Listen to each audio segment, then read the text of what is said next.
All right, here we go. So, hi everyone. On behalf of everyone here in the team at Kyoto University Center for International Collaboration and Advanced Studies in Primatology, I'd like to welcome you all to this International Primatology Lecture Series, Past, Present, and Future Perspectives from the Field,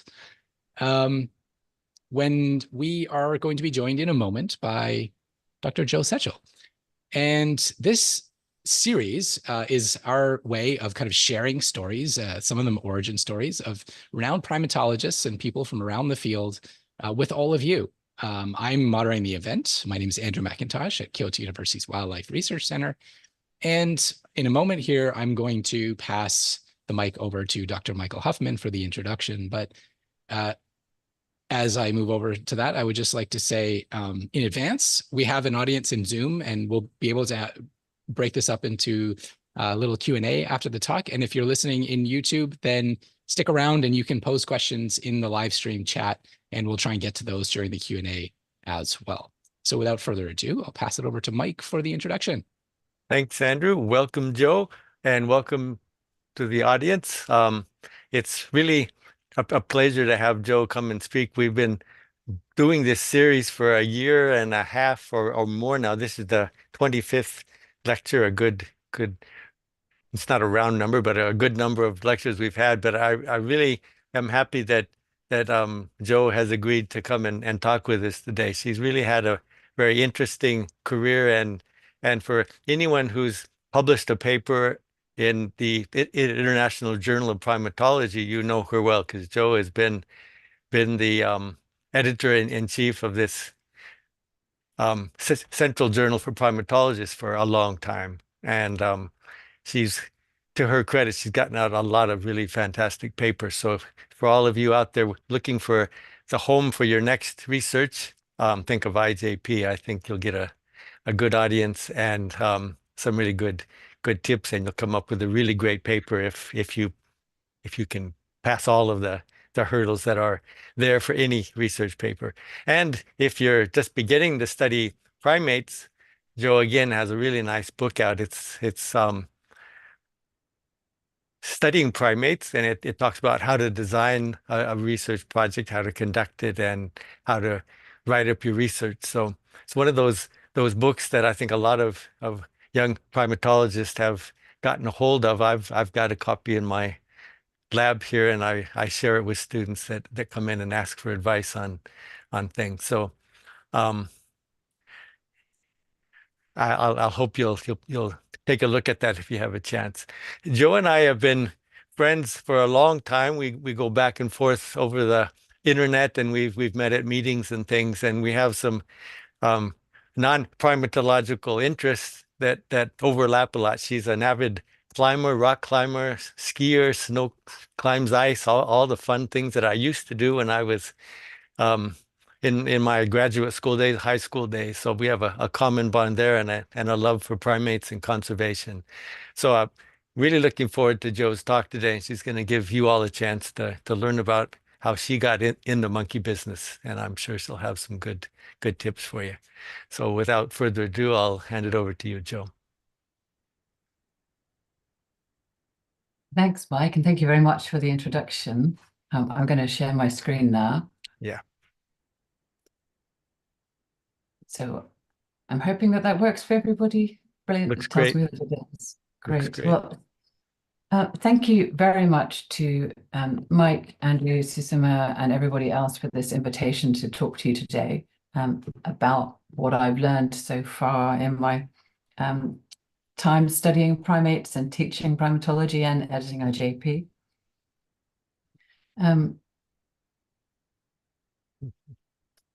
So I'm going to cover, as I say, what I've learned since I was very small, and my dad gave me a monkey. Actually, my first taxonomic mistake. It's clearly an ape, doesn't have a tail. Monkey sits in my office now because he's retired. He's 48 and quite old, and I'm 50 and quite old. So I've spent more than half of my life studying mandrills, and here's a lovely picture of a female and her baby. And I've spent 16 years now teaching at Durham, Before that, I've been at a variety of universities as a postdoc, and before that as a student. And I have sent a lot of decisions editing the International Journal of Primatology, which is about a third of my time, my employed time, and extremely rewarding. I really enjoy doing it.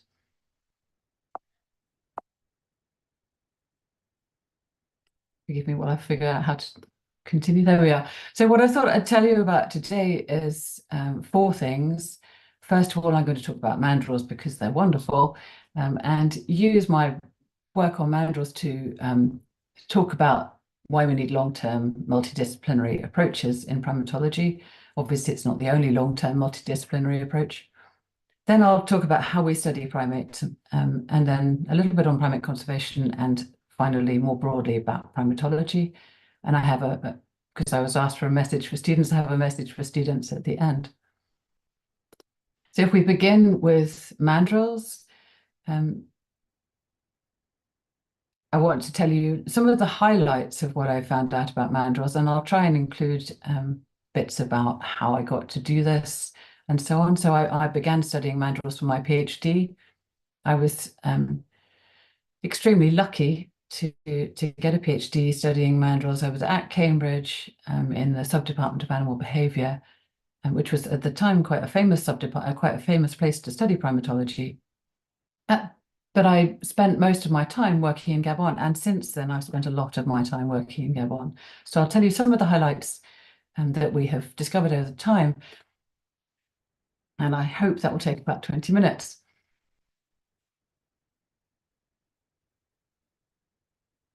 So before this slide, there should have been a slide showing you all the collaborators that I've worked with over time. I was working it on this morning, and perhaps it's disappeared, but I wanted to mention a lot of people and to explain that this is highly collaborative work.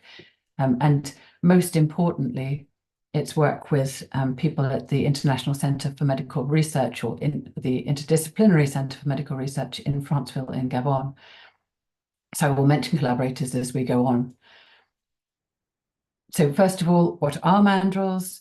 They are a large species of African monkey. You can see a picture here that illustrates quite how massively sexually dimorphic they are. So here at the top right, you've got an adult male mandrill and an adult female mandrill. You can see that she's adult because she has a sexual swelling, but she's much, much smaller than the male. Females and babies, females are adorable, babies are adorable. Males are extraordinary in their looks. So you can see that they're brightly colored. They have very large teeth, brightly colored both on their face and on their behind. So they are fascinating animals. And when I started to study them, we didn't know a great deal about them. This was in about halfway through the 1990s.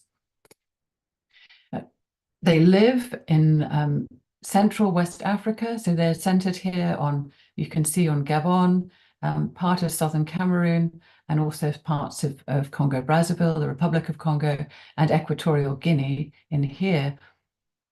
They're centered on Gabon because Gabon has a lot of remaining rainforests. Estimates vary, but about 80% of Gabon is still forest. And Gabon has a relatively small human population, which has meant that the animals have had a chance to survive. And most of the area that mandrills live in looks like this, which is very easy for mandrills to get around in, very difficult for humans to get around in. So this is rainforest. It's extremely wet, and also very rocky and full of cliffs and hard to get around if you're a human. And that meant that at the time, there were very few studies of mandrills in the wild, and nobody had succeeded in following individual animals around in the wild to find out what their day-to-day life was like and follow them over time. And that's why all of my work that I have done on mandrills has been based at this Interdisciplinary Centre for Medical Research in Franceville in Gabon, where I started working in the 1990s. It's in the mandrill's natural range, and it has the advantage of having 2 very large forested enclosures. So this is one corner of one of those enclosures, which are for most of the time that I've studied the mandrills there have been about 100 mandrills in each of these forested enclosures. There's also a third enclosure, which is smaller with fewer animals. And for most of the time that I've been working there, the mandrills were relatively undisturbed. although there were some efforts to control reproduction because mandrills breed extremely well when they're happy. So this has the advantage of being able to see the animals every day, which means you can learn who the individuals are and follow individuals day to day throughout their lives. And we also, or at least the staff of the Primate Centre, capture the animals every year, which means that we can get high quality blood. I can measure things like their teeth, anything else that I want to measure, and so on. One of the disadvantages of this, of course, is that the animals are provisioned every day. But to me, that doesn't matter greatly because I'm not particularly interested in feeding ecology. I'm, as you'll see, very interested in sexual selection. So here's the slide I mentioned. I want to highlight this is hugely collaborative work and has been funded by lots of different sources of funding over time. But I particularly want to highlight here Paul Bamber, who's in the top row. Paul has been working at the Primate Centre for longer than I have. He's the head animal technician, and he's also an expert in darting primates. So he's the one who is responsible for capturing the animals every year. Otherwise, I'd like to particularly highlight Bart here, who is the current head of the Primate Centre, Cyr, who's responsible for the mandrill colonies, and Thierry, who is the other vet at the Primate Centre. So without these people and without the SAMP, I wouldn't be able to do anything that I do. And SAMP also finances the mandrill colony. So again, without them, there'd be no possibility of having found out anything that we have found out. So the basics, this is from my PhD a long time ago now. One of the first things that we showed together was that mandrills live in very large multi-female, multi-male groups. This was important at the time because it had crept into the literature that mandrills might live in one male multi-female units, and then those units aggregate to make larger groups. There's no evidence that happens. There's no evidence in the mandrills that I study. There's no evidence in the wild as yet that we can find for that. So that they live in large groups with multiple males. And in this picture, you can see that there are 2 adult males in the group. And that's always the case. There's always more than one.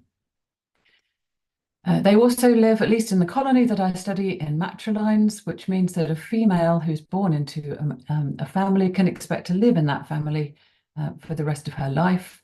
Males, on the other hand, as they grow, as soon as they get a bit larger than females, around the age of 6 or 7, begin to be a little bit more solitary. They begin to move on the edge of the group, and by the age of 8 or 9, they're solitary. There's space in the enclosures for males to be solitary.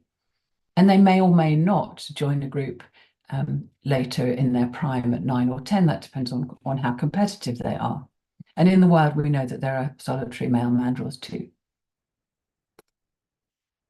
One of the first things that we looked at, because they're such sexually dimorphic animals, we concentrated on male competition, which looking back is a little embarrassing as a woman studying primates. But anyway, I did study males for a long time. And this was work that I did with Marie Charpentier when we combined mating data that I had with paternity data that she generated. And we looked at the relationship between male dominance and reproduction.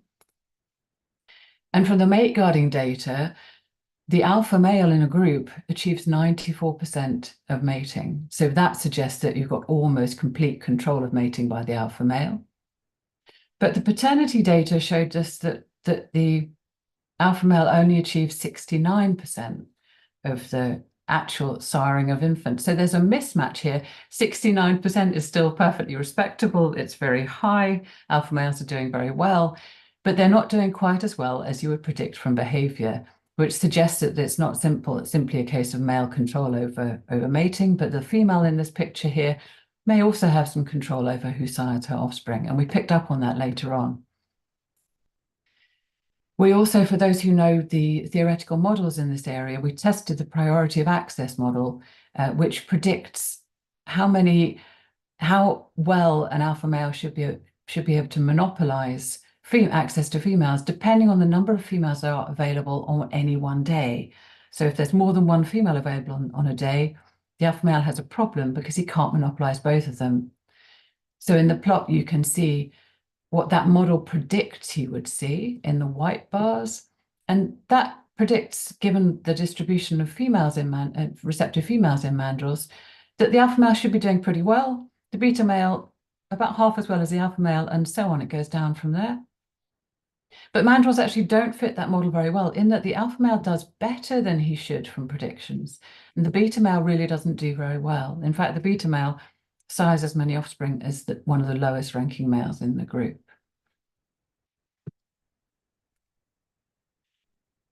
I was also very interested during my PhD, and then I continued that work later on in postdocs, in the relationship between male ornaments, so that focusing really on the beautiful red color of their noses and elsewhere on their bodies. I was interested in what that related to and how it related to hormones, so particularly testosterone. We also looked at glucocorticoids. Here's an example of the variation you find between fully adult males. These males are the same age and they're handily sitting under the same tree. And you can see the male on the right of the slide is bright red. He's also grinning. He's bright red. His nose is red. He's red elsewhere. And the red on his nose goes all the way up to his eyebrows. Whereas the male on the right, who is fully adult, is very pale. His nose is pink. And the pink doesn't go up to the eyebrows, and he's also got a pink rump rather than a red rump. And that relates to rank. So the male on the left is high ranking and the male on the right is low ranking. And we eventually, over years, accumulated a lot of data on that. So here you can see the relationship between red color on the nose and rank. So the higher ranking the male is, the redder his nose is.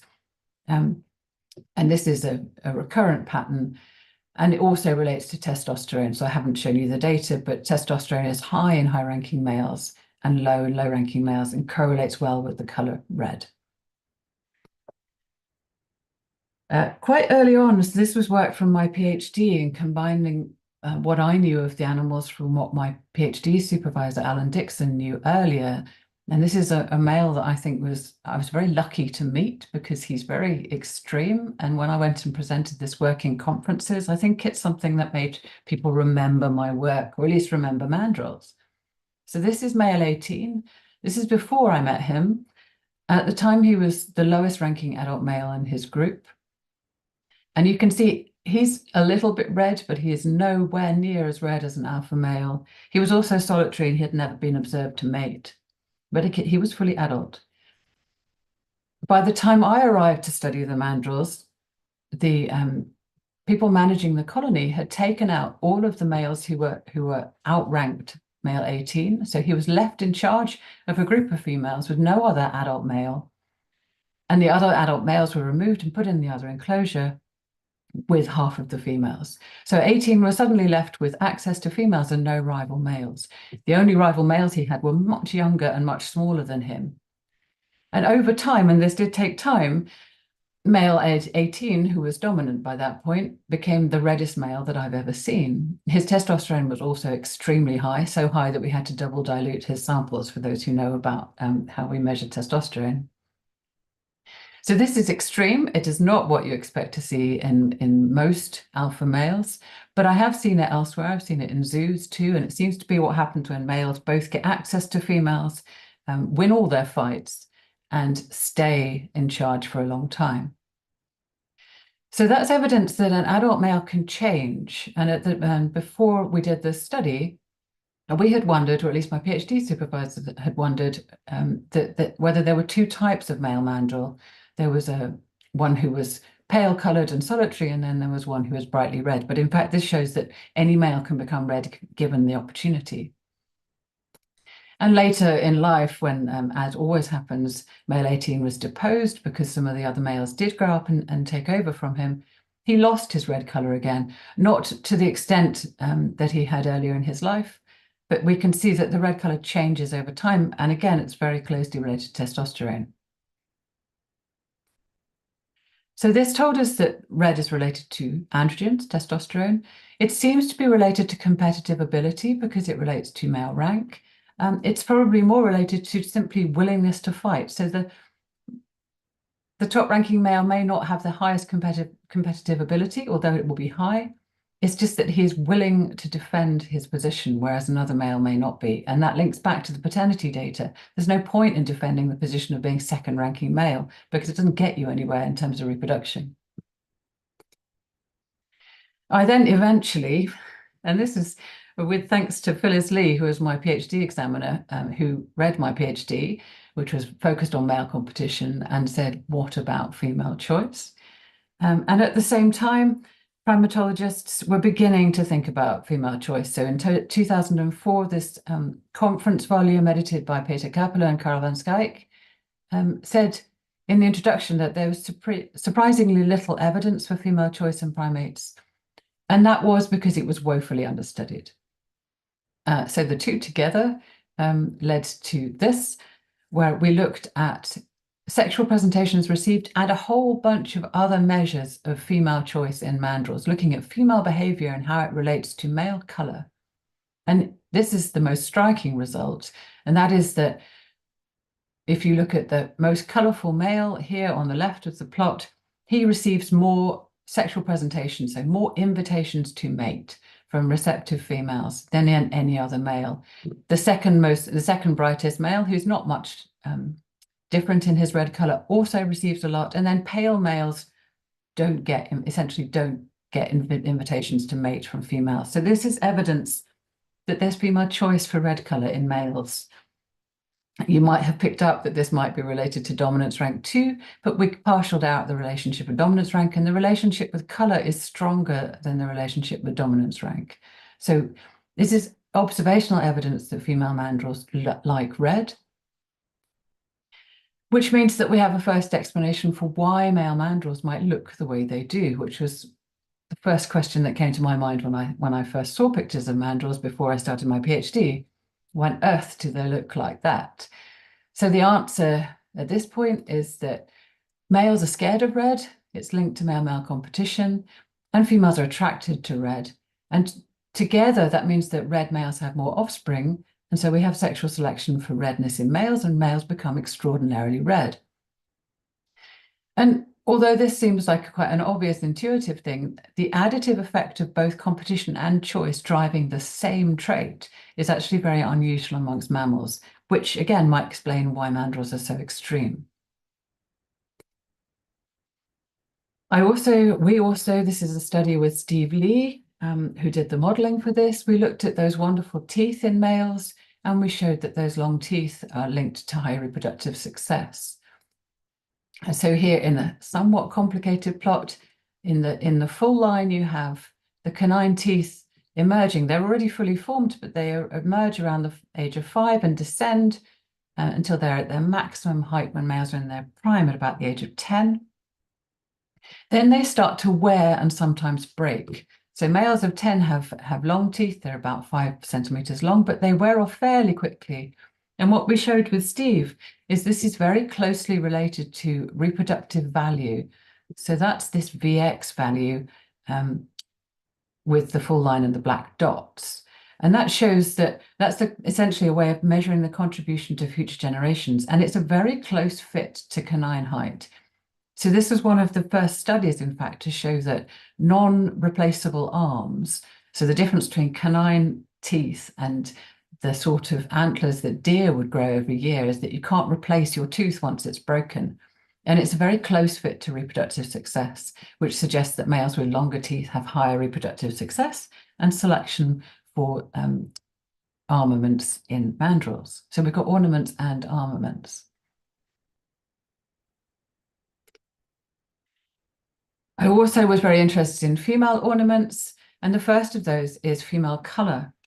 So it's easy to neglect female mandrill color because males are so gloriously colored, but in fact, females are also extremely colorful. So I've illustrated it here with the two extremes of female color, so a dark-faced female on the left and a pink-faced female on the right.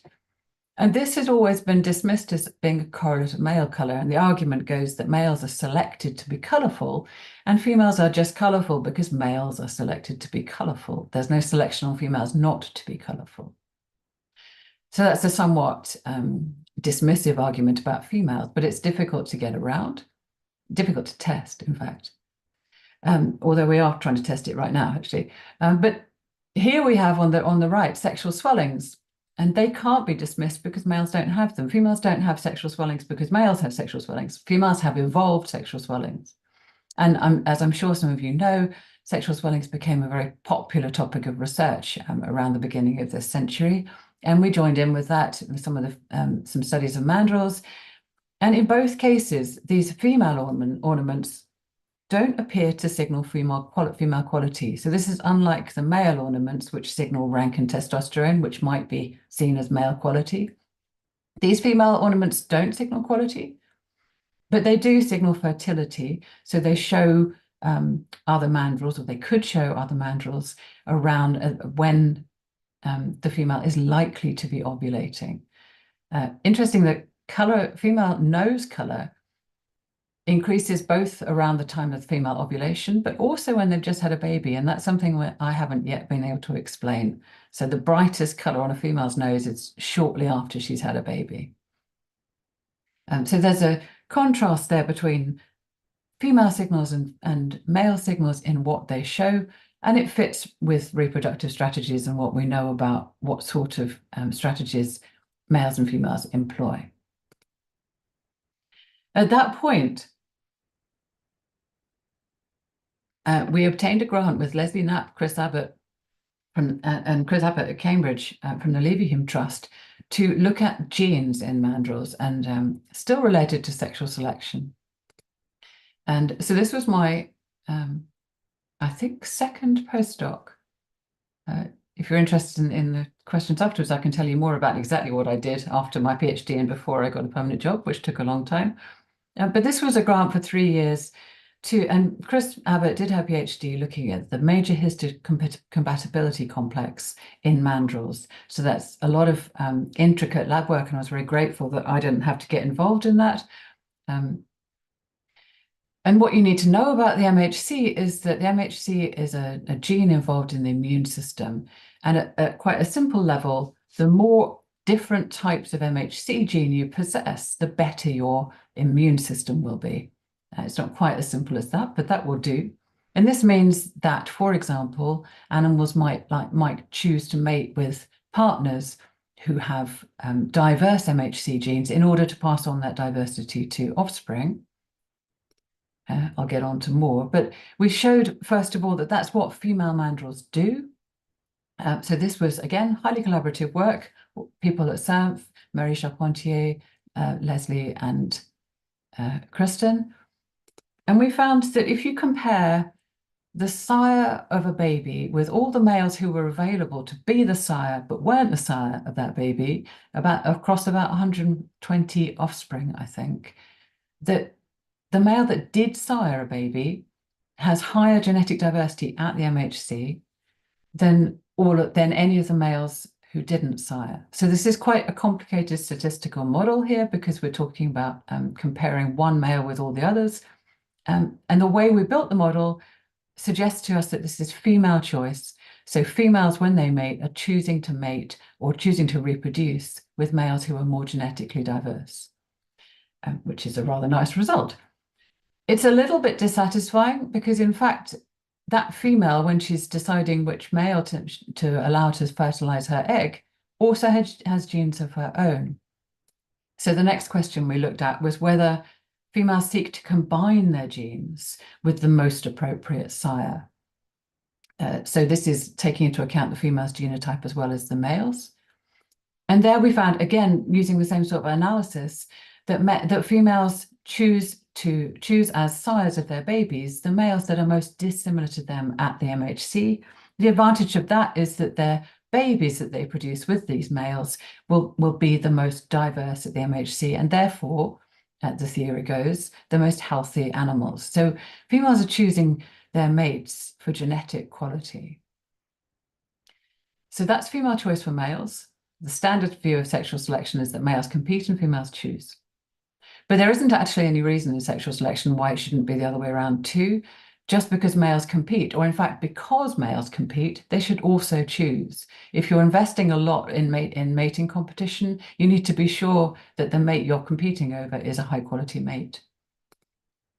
So before I move on to that, I should say that these findings from mandrills are despite that really high male reproductive skew, which we showed you before.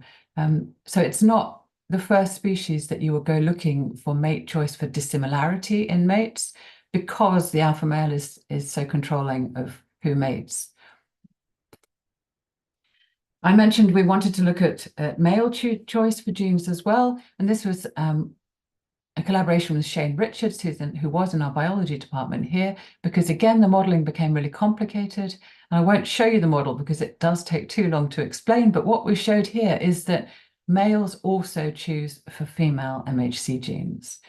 And they do so, we looked at the probability of mate guarding because it's an easy, relatively easy way to measure male investment in mating. And we found that males are more likely to mate guard females with particular MHC genotypes, which might be advantageous, but also that males choose for genetic dissimilarity in their female mates too. So we've now got evidence that both sexes are looking for mates who are different to themselves. And this is an example of male mate choice for female genes in a species that is known for its high competition between males. So it's not the sort of species where you would look initially for male mate choice. But if you think through the theory, there are good reasons why male mandrills should choose. If you're paying that high costs for mating, then you really do need to be sure that you're mating with high quality partners. So this led on to the question of how on earth mandrills know that other mandrills are genetically dissimilar to themselves. And here, color is not a useful signal. But in addition to being brightly colored and in addition to having loud vocalizations, mandrills also have what you can see highlighted in red here with the red arrow, a scent gland on their chest. And in some males, it's really, really active. It means that their chests are dark and wet with secretion. And they use that secretion, they wipe it on trees, and it's very obvious that they put a lot of effort into wiping it on trees, that they smell the tree trunk to check that they've managed to apply a good scent mark, and then they leave. So we collected over time a lot of swab samples in captures of this scent gland secretion and froze them at -80. And at that point, we stopped because we didn't have a way of analyzing them. At the same time, Stefano Vaglio, who's pictured here, was also interested in mandrill scent gland secretions. He was working with captive mandrills. He had the problem that his captive mandrills, once he'd sampled them, he was using filter paper. And once he'd sampled them, the mandrills would eat the sample.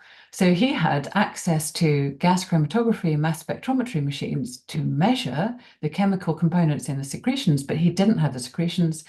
We had a bank of samples and we didn't have a way of analyzing them. I think this is a nice example of agreeing to collaborate, to cooperate, rather than to compete with one another. We worked together and we put the mandrill samples that we had on the swabs through gas chromatography mass spectrometry machines in Florence. This is an example of what happens when you do that with one sample.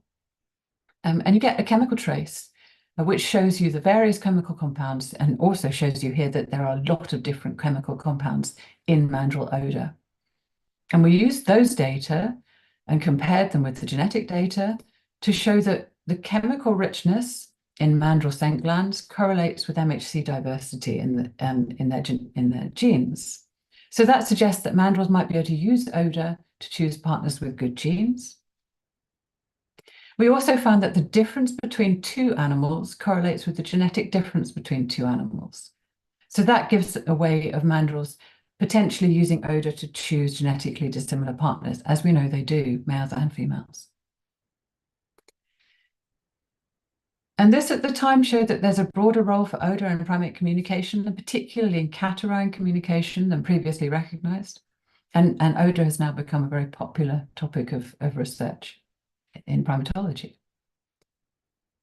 So I'll stop there about the mandrills. I think I have spoken for more than 20 minutes about them because they are amazing animals. But the lesson I wanted to tell you about here is that long-term and highly collaborative study can tell you a lot more about animals than short-term studies. So in this case, it's brought about multiple insights into sexual selection and communication in mammals, so more broadly than just primates. It broadened our traditional perspectives because we moved on from male competition to look at male ornaments, to look at female ornaments, and then to look at mate choice and then male mate choice. We also looked at more subtle and cryptic forms of competition and choice in both sexes, and there are more examples of that in mandrills. But the thing I really want to highlight is the fact that I needed to collaborate really broadly with experts in all sorts of different areas, only some of which I've covered, in order to find these things out. So I'll move on to how to study primates. This is based on what I've learned from my own experience, but also other things. And so what I've really learned is quite how important study design is, how important it is to read. And I think most people don't read enough. And as I said, we need to collaborate with experts. So we need to collaborate, but we need to really pick the experts who know what they're doing. And this comes from my own work. It also comes from my experience editing the journal.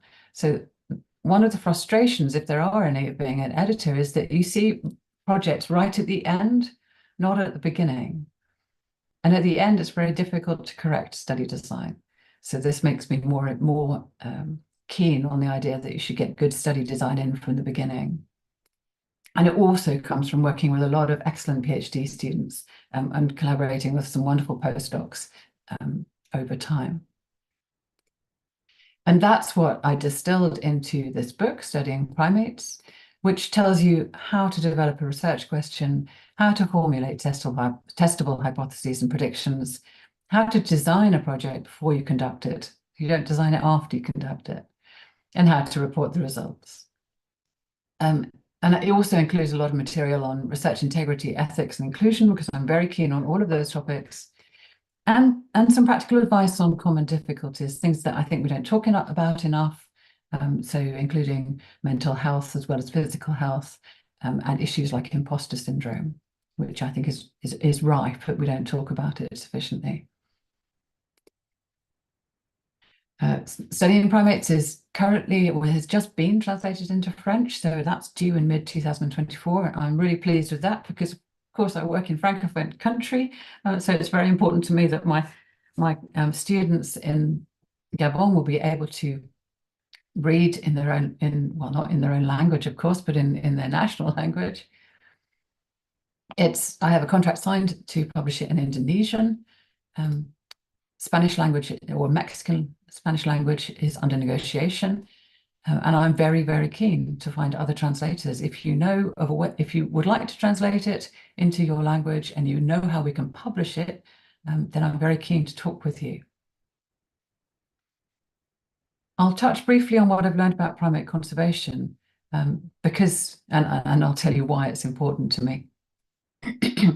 This is what I learned from IPS. So I didn't mention at the beginning, but IPS has been a major part of my career since the beginning. I found a home in IPS because I found people who were equally passionate about primates. And I have been to every conference since I started and really look forward to it every 2 years. And that has got me involved in things like the IUCN Primate Specialist Group and this paper led by Alejandra Estrada from a few years ago now, which really illustrates the primate conservation crisis. So going to conferences over time really began to work on me because it began to be really obvious to me that I couldn't continue to work on curiosity-driven science when primates are going extinct. It's quite easy in Gabon to ignore the extinction crisis because we have a lot of forest. But elsewhere, things are much more serious, and they will become serious in Gabon, of course. So at this time, 2017, 60% or just about 60% of primates were threatened with extinction. 75% of populations were decreasing. Something else, again, this came about through being a member of the Primate Specialist Group. This is a lovely study led by Jess Juncker, showing that there's a severe lack of evidence about conservation of the world's primates. So of 162 possible interventions you might make for primate conservation, 96 of them have not been studied scientifically. 52 have been studied, but we don't know if they're effective because the studies are not sufficiently well designed. So I'm linking back to Studying Primates, my book, and another motivation for writing it. So here we've got a massive lack of evidence about what works and an extinction crisis. So I will skip this slide, but it shows that also we have a very biased evidence bank for conservation. We put a lot more evidence and a lot more effort into conserving some primates over others. And this is a quote from Jess Junker's article there, saying this actually offers numerous opportunities. It's a crisis, but it offers lots of opportunities for primatologists. And we need evidence-based strategies. So we need well-designed studies. And this, I think, was a way for somebody. So if I have talents, it lies in study design and editing, not in conservation. But I think it is a way in which researchers can contribute to conservation. I also have learned, and I'm completely convinced, that conservation is about people and therefore about anthropology rather than biology, despite the fact that most of us are biologists. And that comes from my work in Gabon, my work elsewhere, which I haven't mentioned, and observations of primate conservation projects around the world. Also a lot of discussion with colleagues, of course. My colleagues in anthropology, so I'm extremely lucky to work in the anthropology department. It's changed my life. And from my work with the section for primate-human interactions, which is part of the IUCN Primate Specialist Group. So we need to do conservation for primates, we need a deep understanding of the historical, political, and social context. That's not what we're trained in if we're biologists. So if we're biologists, we do quantitative natural science, or psychologists. We sometimes think that we're objective. It's very familiar to us and it's very comfortable. What we need for conservation is social science, specifically qualitative social science and ethnography. It's subjective. It is a whole new way of thinking for many of us, and it can blow your mind. You might already be doing it if you do field work, because it's what you do when you're not working. So this is what I do when I'm not working. Here I am with my family, long term. So as I say, 27 years of studying primates, 27 years of living with this family too. I haven't time to describe that, but I will point you to a paper with some of my colleagues here talking about this approach to biosocial conservation and how we use ethnographic methods in primate conservation. And now I want to spend my last few minutes talking about primatology. And I want specifically to talk about the legacies of colonial relations in primatology. So this, as you all know, has become a much more discussed topic than over the last few years since the pandemic than it was previously. Legacies for colonial relations in primatology include things like the skewed geographical distribution of researchers. So there are many more primatologists in the global north than there are in the global south. Also, a serious flow of data, what we term parachute science or colonial science or helicopter science. There are lots of different terms for the same thing, but it involves people like me going to places like Gabon, coming home and using those data to buy a house. It also involves, so there are links between the data and to the house. I didn't pay data, but that's how it works. We also see really shockingly colonial attitudes in primatology. I have many examples, and my colleagues in Gabon, of course, have many more. And we also have issues of savior complexes, where we think we can go elsewhere and solve conservation problems when we can't solve them in our own countries. So here's something that all primatologists know, and that is that primates themselves are concentrated in the global south. They overlap, they're tropical species, and they overlap largely with countries that were colonized during the colonial period. Here's an analysis I did with my colleague Adam Gordon. You'll see there's a pattern here of me working with statisticians because I don't know I can't analyze my own data. I think that's relatively normal. But what we showed here, we took data from the International Journal of Primatology because that's what I have access to. We wanted to look at patterns in primatology. And again, because I am almost over time now, I will go quickly and just show you the bottom bar here. On the x-axis, you've got the number of submissions of papers to the International Journal of Primatology. And on the y-axis, you've got the proportions that we accept. So immediately you can see that we get more submissions from non-range countries than we do from range countries. The context of this is that at IJP, I and my fellow editors work really hard to accept articles. Some journals have a rejection policy. We really want to publish work if we possibly can, and we work with authors as hard as we can to make that happen. And yet we still are more likely to accept articles from the global north and non-range countries than we are range countries. So having done this analysis, we proposed ways of moving forward with this. But is that a useful, I think, example of that bias towards the global north and to non-range countries? And my aim would be to get this to the point where we have just as many submissions from range countries, and we have just as likely to accept articles from range countries as we are non-range countries. So I think we have a lot of questions to ask ourselves in international primatology. And I have lost a long list of these questions, but some of those questions are: whose theory do we test? Whose data do we trust? And whose ideas do we value? I would add many to those things like: which languages do we read? Which languages do we publish in, and so on. What languages do we run conferences in a time when we can easily translate? But why does this matter? It matters because it's a moral issue, and that it perpetuates inequities. It also impoverishes our discipline because we are not hearing all the voices in our discipline, which means that it impoverishes our theory, our thinking, our interpretations, the way we see primates. So we don't move forwards in our understanding as fast as we could, as well as we could. And it leads to conservation failure in an era when primates are going extinct. So without an understanding from range country primatologists, we're not going to succeed in conserving primates. I have a long list of things we can do. The first of which is that we need to acknowledge and confront colonial history. That particularly applies to people like me. I'm British. And we need to understand that there is a continuing influence of colonialism on the systems and societies we work in. We also need to think hard about our own biases. We need to learn to question dominant discourses.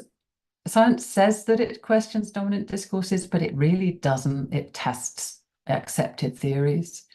And we need to ask ourselves why some groups dominate. We need, and this is what we did at IJP, continue to do, to examine how our policies and procedures might discriminate against people, marginalize and exploit.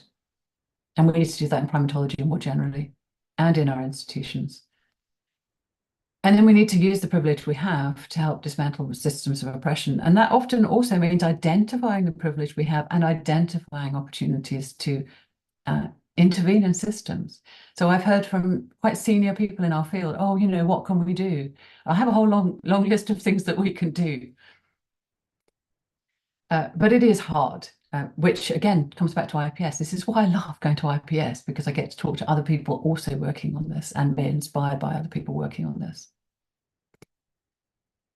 So 2 slides left, I think.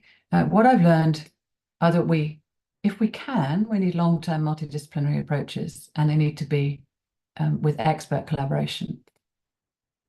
We need to really focus on study design. Primate conservation is a qualitative issue, and we need to work to make primatology more inclusive. So my message to students is long, and I will go through it now. And that is, I think, from what I've been reflecting on, studying primates is a fabulous thing to do. It's fascinating. It involves a whole load of influences, and I've just listed a few. We need to be deeply familiar with our study animals. And that's not always encouraged in natural science because we're supposed to focus on questions, but that familiarity with our study animals is really important. We also do need a very strong grasp of theory, which is why we need to read. We need to understand study design. We must be ethical. We must work on integrity and rigor. We need to collaborate, but we need to collaborate equitably. I haven't had time to go into that, but it's extremely important to be humble and to value your collaborators at an equal level and to take into account power differences. We need to be excellent project managers, but we also need to be able to ditch our project and start again, which is a complicated balance. We need to take advantage of opportunities and yet complete our projects. We need to be able to obtain and act on feedback. And also it takes a great deal of persistence and luck. So I have been quite persistent and extremely lucky. So thank you very much for your attention. I'm very happy to take questions. Thanks a lot, Joe. That was excellent. Really, really nice summary of a very long and industrious career and a lot of thinking about how to do our science. I agree on so many points. Thank you so much. Thank you. Yeah. So we can open this up to some questions from folks in Zoom, if anybody has any. And maybe while they're thinking, I'll throw one out at you, Joe, which is studying primates. And so you have the book, but I know that you also make some effort to disseminate some of the main points in social media as well. Yeah. And so I wonder if you could maybe just talk a bit about that. And I assume this is related to inclusion, accessibility, but maybe you have some other issues as well, or other motivations for doing that as well. Yeah, so you're quite right. So if I was advising anybody who is writing a book like Studying Primates, I would advise them to make it open access. I'm very pleased with the publisher that I chose, of course, but it is a major problem that it's not open access. And I would like the next edition to be, if it possibly can be. So part of the idea of social media is to share some of the ideas more openly, accessible to anybody who wants to follow the account. Selfishly as well, perhaps it's a way that I can just put my ideas out there. So when I want to comment, I feel that feeling that you might have an audience somewhere. And it allows me to update. So once a book's published, you can't update it until there's another edition. So if I find something that I think is highly relevant, I suppose what I would like to do is find people who think the book is useful and therefore think that any updates to it would be useful. Mm-hmm. But it's not my forte, social media. I just find that sometimes timely and sometimes just really insightful, I think, in the way you can connect some of the other things that are circulating to some issues about studying primates. So I thought it, for folks who are following it or who get to see it from time to time, it seems pretty useful. So just wanted to point that out for people. Thank you. I can think of many languages that I would like your book translated into for our common goal of that desire for equity and access through one's own language really makes a big difference. I work a lot with people whose first language is not English in many different countries, and I really feel the struggle. I went through the same things when I was starting out. I made an effort not to do it in English, but it is something that's in spite of internationalization, we add a lot more voices if more people have access to the ideas in a language that they're comfortable with while they're sorting out the whole business of doing science, I think.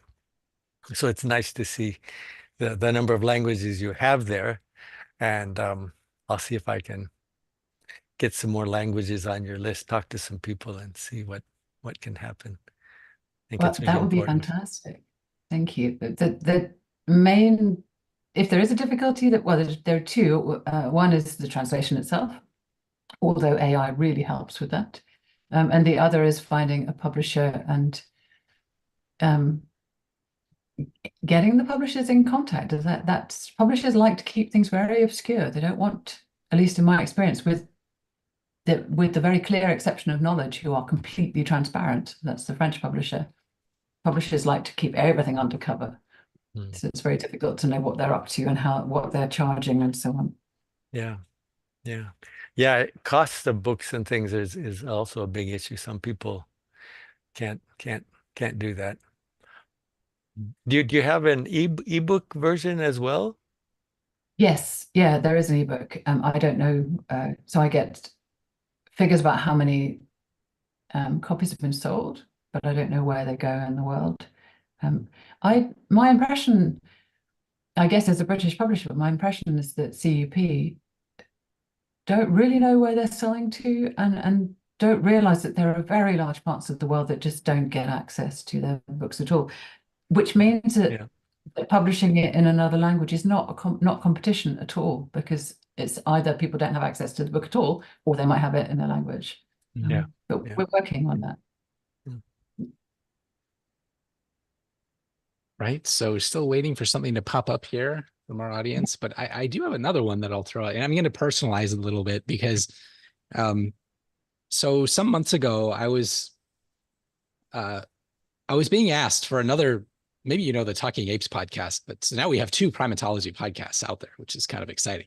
But for the Talking Apes podcast, and Jerry Ellis, who's the host, was asking me, as somebody who's done interviews with primatologists for the last decade, it's kind of about major trends. But one thing that I mentioned, one thing we got on was the topic of diversity. And this came up because I mentioned a paper, I think it's Thomas Wilson wrote it, the Sincerely a Black Primatologist, which I'm sure you know, about his experiences of, Fidel in a moment, we'll get to you. His experiences of being African American in the US, and there's just not very many people like him in the industry there. And so it's a really impactful, I think, powerful paper. But that's also maybe one of the stories that can come out of a place like the US. It's in a way kind of particular, right? Because primatology is a global thing. And I'm sorry, I'm gonna ramble a little bit before I get to the main point. But that I mentioned about Japan as well, which again is very homogenous as well as Japanese, but that's very different. It's not white, but it is still global North, so very much so. And maybe has similar histories, right? Just done in a very different way. But then we have at IPS meetings, for example, it's incredibly diverse. And those were kind of my thoughts about this issue. And so I came out of it thinking, well, I think primatology is fairly diverse globally. However, there are obviously ways that can be improved.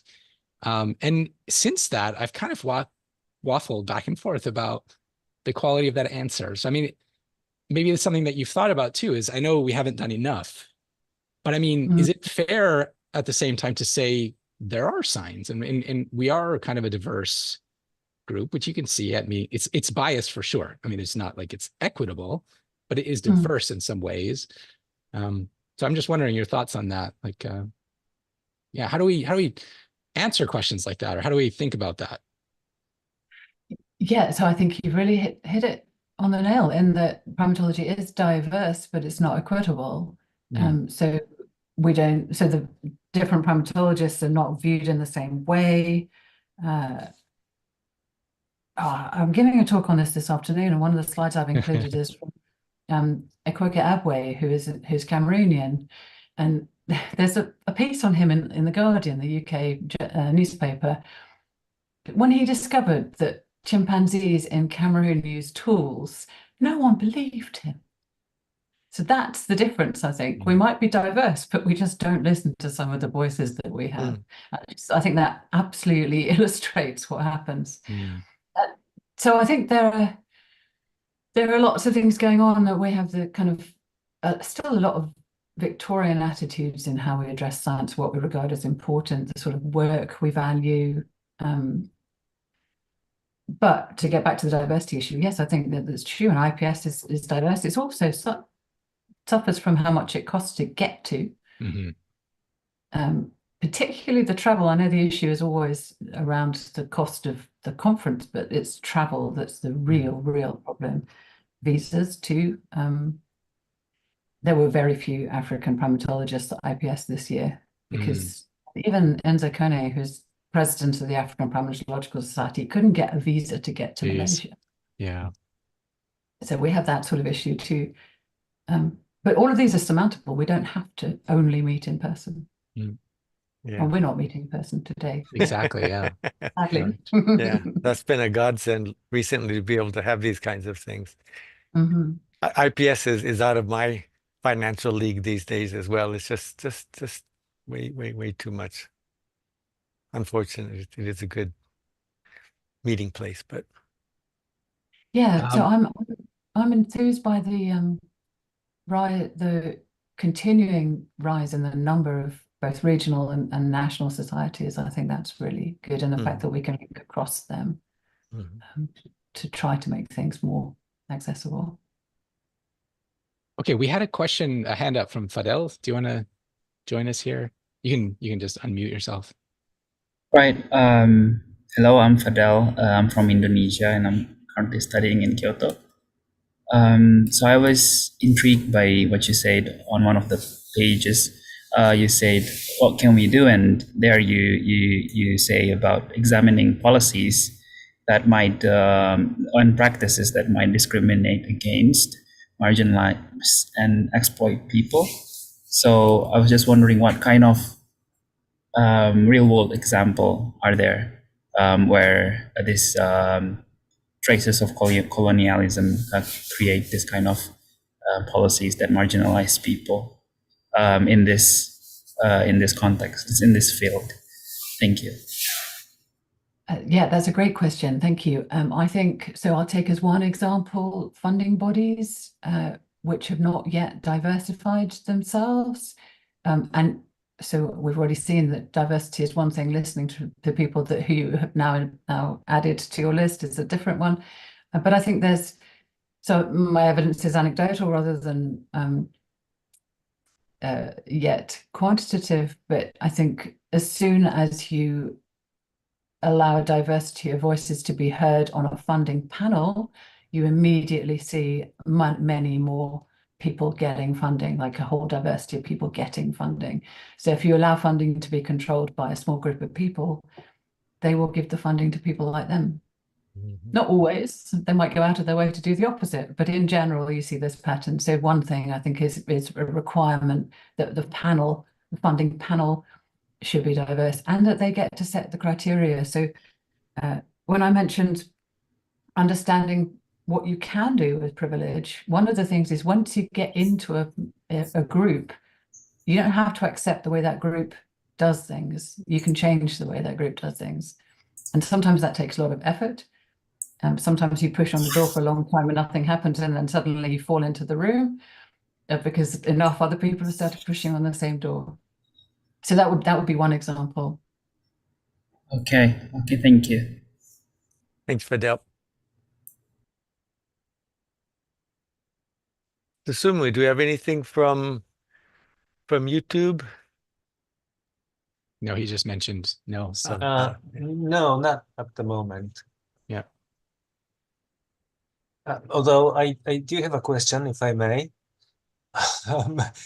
I don't often get to talk to a journal editor, so I was wondering, given how expensive international conferences are these days, as you are saying, do you think academic journals have a role to play in facilitating maybe discussions about better study designs, as you pointed out, at an earlier stage of research somehow? So some kind of discussion forum within the context of academic journals. Yeah, thank you. I think that's a fantastic idea. I have some thoughts like parallel to it, but not actually in terms of what you're suggesting. But yeah, why not? So my two thoughts are, one is I'm very interested in registered reports. I really like the idea that you could send in your study design and have that reviewed. And then the journal makes a commitment to publish the eventual article. You need some criteria around it, but the key thing is that it is the study design that's reviewed, not the luck in what you find or whatever. So that is one way I think that journals do contribute in some psychology journals. I've met a lot of resistance to it. I don't think that's not a reason not to continue to push for it, but I think people do feel quite strongly that somebody might hijack their study or copy it. So there are issues there. And I'm aware I'm not actually addressing your point. Another thing that I've been talking with IPS about is the idea that we might have a way of helping one another with study design in all sorts of ways. So it's not simply the theory, it's also the practicality of talking with people who are expert in a species about whether you could do what you want to do, you could test what you want to test, and then you might have an expert in methods and so on. I think that's a possibility. Whether journals could do that fascinates me, and we have a bank of reviewers, so why not?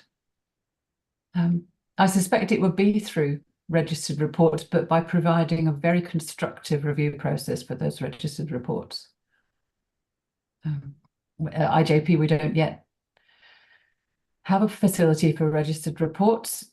Perhaps we need one, in the knowledge that people might not make use of it for the moment, but if it's there, if it's not there, people can't make use of it, I suppose, this is the thing. So maybe we do need them. Thank you. Thank you. Thank you very much for making me think. That's a really interesting one. I myself have been thinking about registered reports recently, and obviously we don't have any in primatology, but yeah, it would be very interesting to have that as a category of paper that could potentially be utilized. Mm. Mm. Cool. Brilliant. Thank you. That's great. All right. Anyone else in here? I have various things I could go on with. Joe, at one point we mentioned the podcast as well. So if you're still willing, I'd like to, not immediately, but maybe I'll catch up with you afterwards and send a kind of follow-up thing. We can maybe talk more on some of these same issues and others, but if that works for you, Yeah, that would be great. Okay. Thank you. Thank you. Yes. So seems like we're okay. Yeah. Mike, Susumu, any final thoughts from you two before we close up here? At least a stream.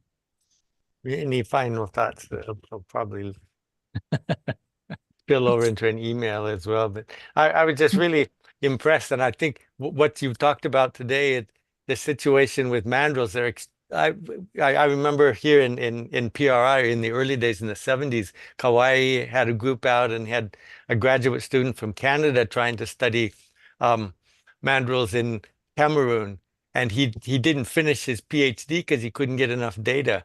But the situation that you have is amazing, and you really put it to good use, and to have that controllability as well as, you know, that they have their space and it's large enough to really answer some very important questions in some really nicely detailed ways. I think it's an inspiration for people starting out, that there's all kinds of options and places to do really solid work, and I'm going to encourage them to read through your book. Thank you. I completely agree about the various places, and I think we've seen that as a change in primatology too, in that not everyone's with us yet, but we're moving away, I think, from the idea that animals must be in this mythical, pristine environment to make them of any interest. And I really like that. I think focusing on describing what the environment that they live in is much more important than making sort of binaries between these are wild and those are not wild, and so they don't count or whatever. Yeah, the whole definition of what is wild is pretty wild in itself. I think it is. And those early studies of mandrills, that's the second PhD I've known of where someone set off to do a PhD on mandrills and ended up doing something else because it was so hard. Yeah. Camera traps and video traps have made a big difference. So Shin Hongo did brilliant work on mandrills. Mm-hmm. Yes, shout out to fellow Kyoto University member Hongo-san. Yeah. Absolutely, and really hard field work. Yeah. Great. Okay, so thank you so much, Dr. Joe Setchell, for this wonderful, inspiring talk. And to all of you in the audience, in Zoom and on YouTube, until next time, we'll sign off and say, see you later. Thank you. Thank you. Thanks, Fidel.